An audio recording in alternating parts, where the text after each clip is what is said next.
This is Global Order. I'm Hindol Sengupta. I'm so happy to have Mr. Joseph K. Thomas with me, an Army veteran. He has seen action for, and worked for the nation in the Indian Army in many spheres of military life, and has been part of many critical operations. He was part of Kargil, of course, Operation Parakram. He was part of the team that did high altitude, communication systems in the deserts, and a whole range of things. And of course, he's also a writer. His latest book is right here. It's on the Israel-Palestine War. It's called Israel-Palestine War, Give Peace a Chance by Dr. Joseph K. Thomas, right here. We'll talk about all that with Dr. Thomas right here on Global Order. Welcome. Thank you so much, Dr. Sengupta. So it's my privilege and honor to be on your platform. And thank you for this opportunity. Very happy to have you, Ms. Thomas. I want to begin by asking you, you've been part of many campaigns, including Kargil, and we are celebrating now 25 years of that really incredible victory, very, very tough, but very challenging, and yet so full of determination shown by Indian forces to win in Kargil against the enemy. Talk to me a little bit about your Kargil experience. What role did you play? What did you have to do? And what did you see around you? Okay, it's a great question, but I think every time when people talk about Kargil, for us, it's a very emotional and a story, emotional connect. So, and I always call I'm one of those, small percentage of people who are lucky to get such an opportunity to serve the country, and especially in Kargil. So I think, so 99 Kargil was kind of for me, so kind of a turning point. India was not prepared for an high altitude war at the time.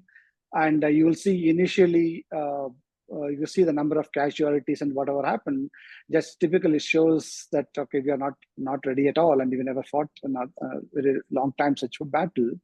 But Indian Army is being Indian Army. So I think I was in Bhopal overnight from 45 temperature, overnight sent to -20 temperature. And and when there's a war, there's no time to go through the process of acclimatization. You have proper clothing, your winter clothing, your snow boot, everything. No, I think nothing stops the Indian Army guys to get into that one. So I'm from Corps of Signals. We provide communications for the Army units. You can say we are a kind of a BSNL of civilian world of Army. Signals is Army. We take care of communication. So, yeah. So I was in Kargil for almost 3 years, and especially the Kargil. Why this is an important year for us is a silver jubilee, and believe me, Dr. Sengupta, I feel like it yesterday, because every experience, every discussions, and what we went through, and how bravely our people go against all the odds. Nothing was in our favor, but you're almost climbing 80-85 degree gradient with your weight and equipments going on top, without even knowing your pockets are sitting over there. And that's how you see initially there's a lot of casualty because of those issues. But I think we did a wonderful job. But I always feel we captured that our post was supposed to be us, and then it was from after independence. It was every year we do this in the winter. We go back to the base, and it's the same. But unfortunately, that year was kind of a very horrible incident, and we paid a price. I feel almost we lost more than 500 people. A lot of youngsters, young army officers died during the battle, and thousands of them were all also injured. And even some from our unit also we lost life. I still remember I was having a breakfast with a person, and we got a hit on the same day, and it made a hole on his chest, and he was managing. He's an operator of the signals. And it's a very, very painful thing to recall. But at the same time, there's no time to mourn. When you're an army in the war, there's no time to mourn. All you to just and you will become a kind of a robotics life. You will be very mechanical, because if initially you feel when you hear the sound, you need the thing, but then you get used to so much. When you heard the sound, that okay, just go down, breathe, because that's part of the drill. Then it's become a normal routine. And but finally, I think even after 25 years, and it's a great legacy for the next generations to remember about Kargil and always remember and respect Indian Army for every other occasions, anytime. I think that we are always ready to sacrifice your life, to ready for supreme sacrifice for the country, and we do it happily. And Kargil is a very emotional. Even now, when I think of Kargil, and I think that yeah, you'd almost cry. I've also been a part of some very, intense other operations, but I want to delve a little bit into Kargil before I go there, if I may. Sir, talk to me a little bit about, as a nation, what are the lessons we learned from Kargil, and what and how we applied those lessons, not just as a nation, but also as the Indian Army. What lessons were learned and what has actually been applied? And if in case some things are still pending, talk about that too. I think now it's 25 years. I think it's in the public domain. It's definitely I have no hesitation telling it's an intelligent failure for sure. And number two, I think I also to admit, because I'm a part of this process of setting up infrastructure after Kargil, so that the lack of infrastructure, lack of now I think facilities available for that time, but it used to take months together to communicate from the post to down the chain of command. Okay, what's happening? Because there was no that level of communication equipments or the manpower is not available. And this become a routine. People used to just leave your post and come back to the base, and you do a normal life. And once in the summer starts, then you go back to your kind of that becomes a routine. What we learned is an intelligence failure. I think number one. Number two, one good thing is at least I'm very happy that okay I got an opportunity to establish satellite links on all the posts which we captured. I think almost 35 posts what we captured, including the world's highest post, which is called now you can call Siala post, or you recently heard about Galvan Valley and DBO Junction. And so yeah, media is reporting from ground zero here. I think there's no ground zero because they're sitting in Leh and showing it's a ground zero. It's 200 kilometers away from Leh.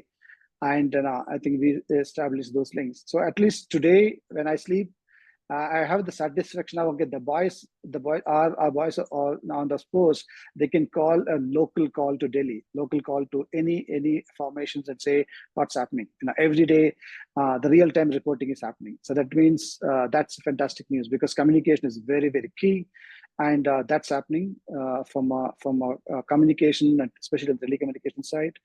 And definitely from an infrastructure on the roads and other side, I think I don't know if you'll be to, I think civilians can go up to Kargil War, which is the highest motorable road, and during some time you can go to this place called Pratapur. I think beyond that one, road infrastructure was not there. So moving these troops and transportation is a big, I think it's a real nightmare those days. I think now even the roads are built up to the DBO junction. So which is again fantastic news, because it's an high altitude, so mobilization is pretty easy now. And after Galvan Valley, our troops are almost there, and because whether I'm not from political standpoint, from a real ground standpoint, Chinese are inside our territory, and so we are full time, and all those now I think our sector is ready to face any kind of not repeat of Galvan Valley again. Those incidents. And I also see, I think we have moved much more armored units and specialized units to take care of any kind of attacks or whatever situations Indian Army is ready. So 25 years, I think I see there's a 180-degree turning point on a positive side on these places. I think we should be proud of what we achieved. But again, it's if you compare from a lot of other locations and other areas, I still say I think we are there's a lot to improve. There's a lot of things still need to be done. But I think I think the nation is really safe hands. We have highly motivated Indian armies taking 24/7 locations. And from a learning point, I think a lot of learning is already implemented, and I think a lot of things in work in progress as well. Let's talk a little bit about your other experiences as an army veteran. One of the things that you were part of was Operation Parakram. Tell us a little bit about that experience. Generally, when in army, so you get an opportunity to different kind of thing. One is generally this is all about is checking you of war readiness or operational readiness, because that's very important. Army should be ready for 24/7, and Parakram is another example of how we mobilized in a short span of time, and how entire thing was moved and set up within the timelines. So how we planned on the logistics side of it, how the railways were used, how we use troops movements, and how we set up this mobile communications in those places, because when we're going in those places, there's no existing infrastructure available, and we as a signal units go and set up the whole thing. And that's another specialty of our forces. We're trained on that one. We go establish line communications and radio communications, and satellite was not there at the time, but it's good enough, and everything is on a secure atmosphere, so that and one is the biggest learning in all these operations gives you of check your operational readiness, where we are and what needs to be done. And this is an ongoing every year's exercise. Parakram is one of another next level. But I think all this, if you all recall, those exercise and those Parakram and other Meghdut and everything was helped army to prepare for what happened Kargil and what happened other situations. I think this is an ongoing thing, and one people get to see in the real. I think between us and our exercise, we also play kind of a both side of the role between us, and people get to really taste what if there's a war, and what's your role and what you do, and what training happens on the ground is different from when you deploy.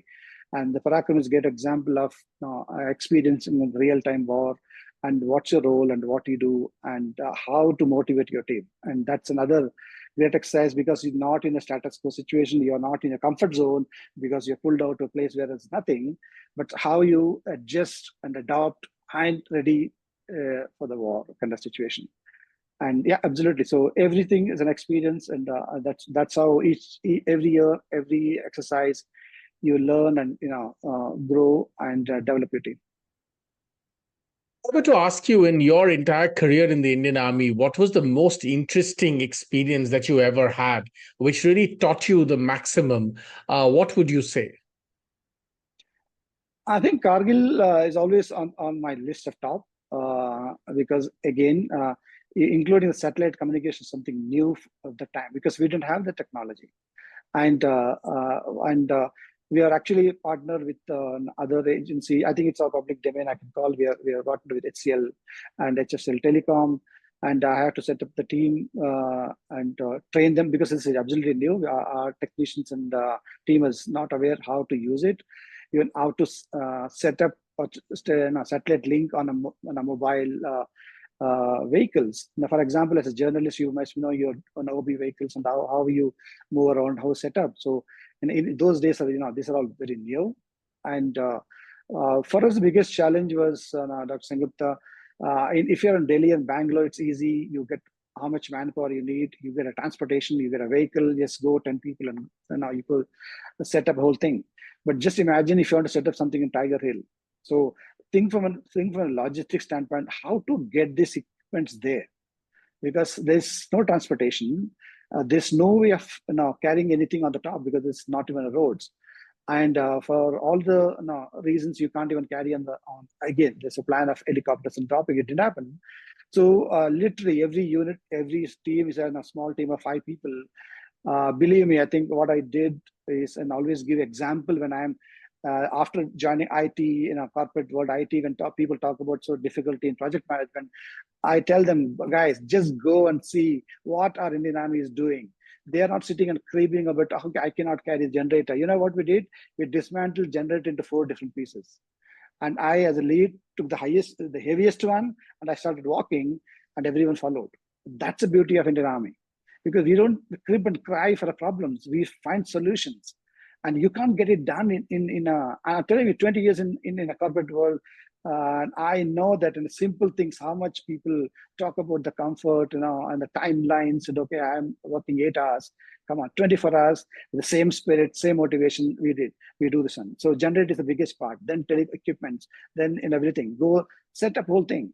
And Mr. Sengupta, I'm telling you, and always tell people, you when in -20, -40 temperature, your hand doesn't work, your mind doesn't work. You can't do nut and bolt of the systems. What you can do here? Because if you touch any metal by your bare finger, it's gone. It's gone. So that level of thing you have, because there's nobody to tell you and teach you all this, because everything is new. Because you learn from all this, then your team just go carry everything. Okay, I think we establish, and I always recall, I can't name the place.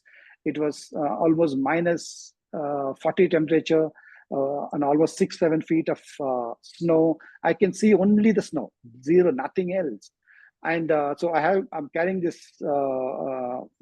antennas in multiple pieces, and I had to go and assemble everything, because you can't carry everything, and you can't just tighten one bolt and nut. Okay, finally it's done. So antenna is just kind of a dish. When I say antenna is like a dish, how to mount it? There's no platform to mount this someone. And sometime in the crazy world, I found this barrel, diesel barrels. Barrels means where 200 liters of diesel can come in a jerry can, in a big. Okay, taking barrels is a right word, and it's an empty one. So I kept 3 barrels together and tied these barrels with a parachute rope, because it has to stay together tight. Then I kept this dish on top of it, and there's no equipment to align and say the signal is not. So, and we're blindly, because Delhi, so Abcenter is in Delhi, so they know that Joseph is there. He's going to set up. They are on 24/7 monitoring any signals coming from that highest post, and I'm keep turning, and I have a magnetophone just to want to listen if anything comes. There's no signal to monitor. In real world, there's equipment to monitor easy. It's easy to do in a journalist world.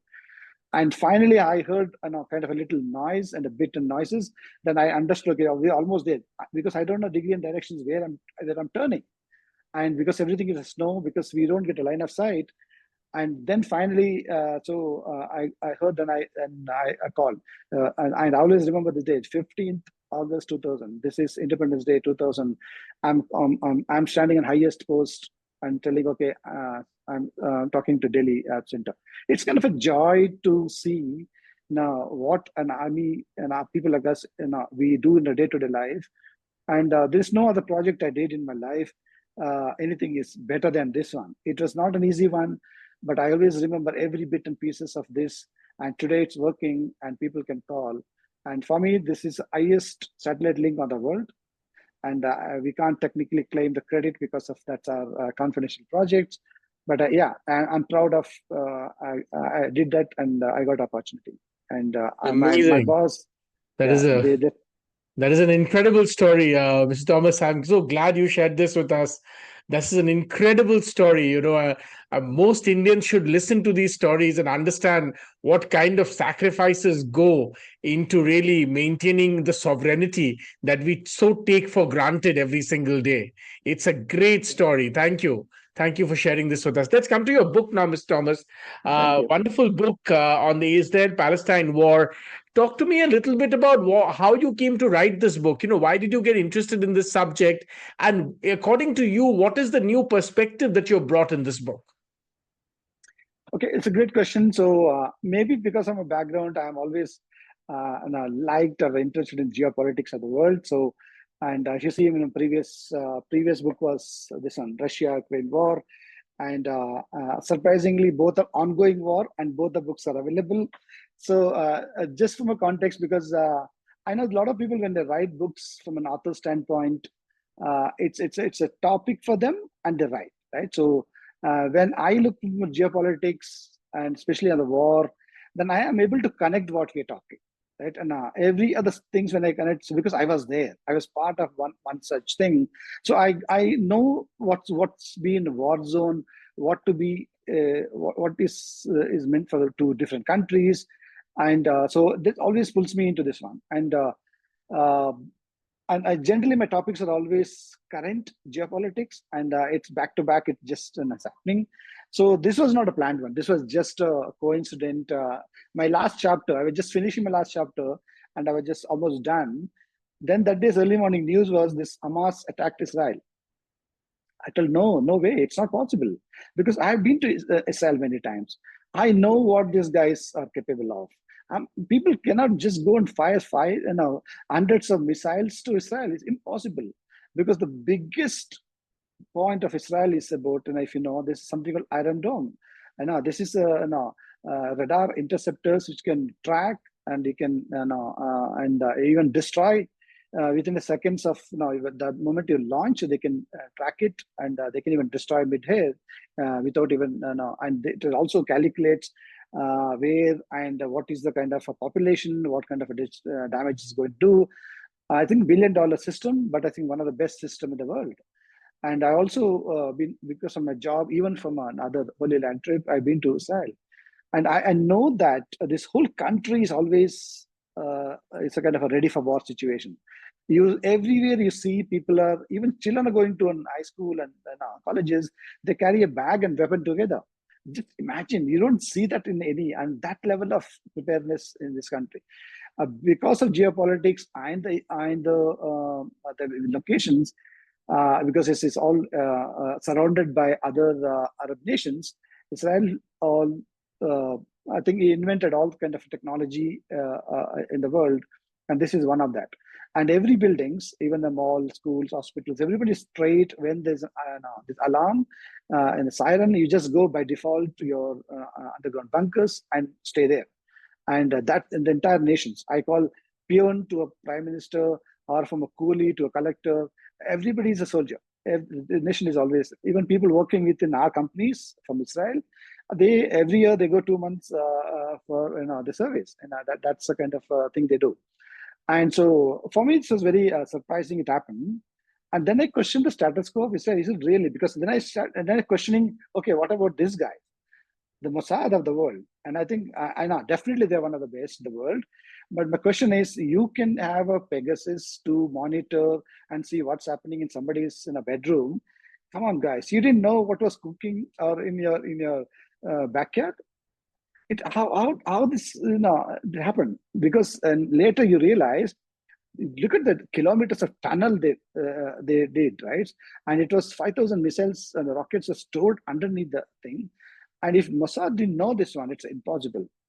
And so in this book, so that's what I told in this book and the last chapter. Okay, my next book is going to be on this chapter, because always, and I was passionate about technology and Israel, because even from my army, I used a lot of Israel equipments, and one of the best. And I always admired their technology they used.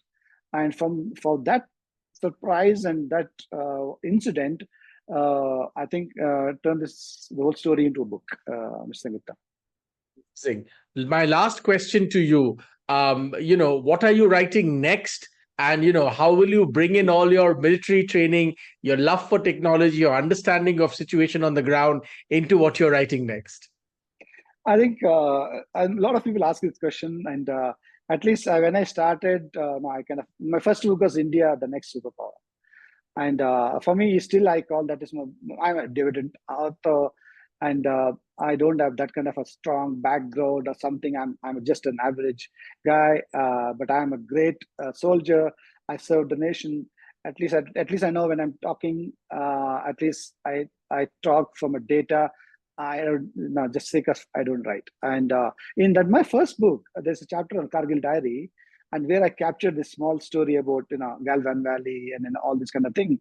Just want people to know that anytime you complain, anytime you crib about, I think we have 100 problems, Mr. Sengupta. I have no problem at all.